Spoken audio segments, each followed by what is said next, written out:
So what do you think about that first half, though, even though it was a tricky start? Yeah, I mean, it was.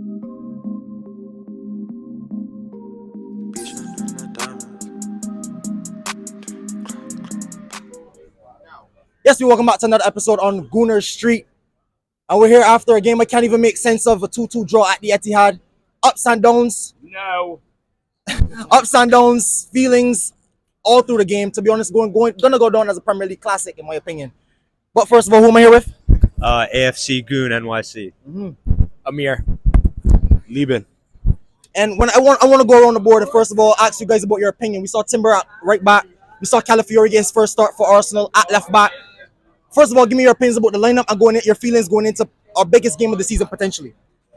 Going into the game, it was interesting. I mean, obviously we had the injuries. Arteta switched it up. Yes. Honestly, I was pretty excited by the mix-up of the lineup, and the defenders played incredible on offense and on defense. That's all I can say. 1,000%. What do you think about the lineup going into the game?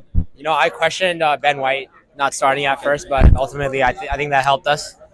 Leaving. Yeah, I mean, same with Amir here. Saw that Ben White was dropped. I was a bit worried and thought he was injured. But turns out, California stepped up. He did his thing. So, yeah. I want to talk about Calafiori now that we get into that. When City scores first, I was surprised at how Calafiori let Savinho get away from him. That was a bit rash, a bit too eager to try to win the ball in really not a position of threat. But ultimately, what do you guys think when that first goal goes in? I'm thinking not panic stations, but I'm thinking, trouble already. I mean, obviously we're a little bit traumatized from past seasons. You said it actually. Calafiori actually kind of was getting eaten up a little bit for a minute, but he made up for it with the goal, obviously. But yeah, I mean, we were looking down when we went 1-0. And he touched on the goal. What a wonderful finish by Calafiori to redeem himself. Yeah. Same. Yeah, I think he's still learning the system. So I was troubled at first, but he made up for it. Yeah, I mean, his first game, so I wasn't going to judge him off of one mistake. And, I mean, I was a bit more worried about how easy that goal came. Our entire back line was, wide open. And I was actually worried that the game was just going to continue like that. But I think our defense stepped up. Aside from the Calafiori goal, I think we locked them up right after, even when we had 11 men. I don't think they had a system that was working against us. And if we kept going, we had them locked up. They didn't have De Bruyne. So they weren't looking too good. They only had one way of scoring, and we had a solution for that up until that red card. 1,000%. And I thought, to be honest, we were building in the game. But to be honest, there's been a lot of big talk about our wingers, especially Martinelli not performing to the standard most people expect of him. He assisted today for Calafiori's goal, and I thought overall defensively put in a really hard defensive performance. But halftime, we're going into a game where Bukayo Saka puts in a wonderful ball for Gabriel, who finishes off immaculately. Gabriel, another header from a corner. Speak about that goal for me. Yeah, I mean, that goal was amazing. First time they put Doku on it, I thought it was a bit disrespectful. And it was kind of funny how Walker walked up to Doku second time and told him to move. Just for Gabriel. Just for Gabriel to go score again. So I don't get it. So we were the better team going the entire time. It's just red card again kind of bums me out. But yeah, aside from that, I think pound for pound, you're still the better team. I just want to give a stat before I move on to you. Bukayo Saka, the second player in Premier League history, 5 straight assists in the Premier League. So first of all, I want to give a big shout out to Bukayo Saka, who's been absolutely outstanding week in, week out. But the biggest change point in the game has to be the red card at halftime, to be honest. I kind of refrained from talking about it, but at halftime I was livid. It's a poor red card. Poor decision from Michael Oliver. Your thoughts and opinions about the red card? I'm going to go around and ask all of you guys. I think that foul on its own deserves a yellow, but as a ref, you have to know the context of the game. He's already playing on a yellow. The half is about to end, and you still decide to give that, changing the rest of the game. I don't agree with it. Ruined the game for me. What do you think about the red card? I mean, it shouldn't have been given. The ref was completely inconsistent, and you said it as well. Should have recognized the context of the game. Even if, in a vacuum, maybe that would have gotten a yellow. Got to know the context. You got to be consistent across the board. Ref was not that at all. Before I move on to you, Liban, Premier League came out and said this is why he was given the second yellows for kicking the ball away. Now, I can remember Doku kicked the ball away and did not get a yellow card. You've seen in the Brighton game, a player kicked away a ball, got a yellow card. We can't keep dealing with the inconsistencies of this referee, and I've been talking about it for weeks after weeks after weeks. Premier League has nothing. I'm sorry. I'm interrupting him, but the Premier League is not at the standard. It's not a good league.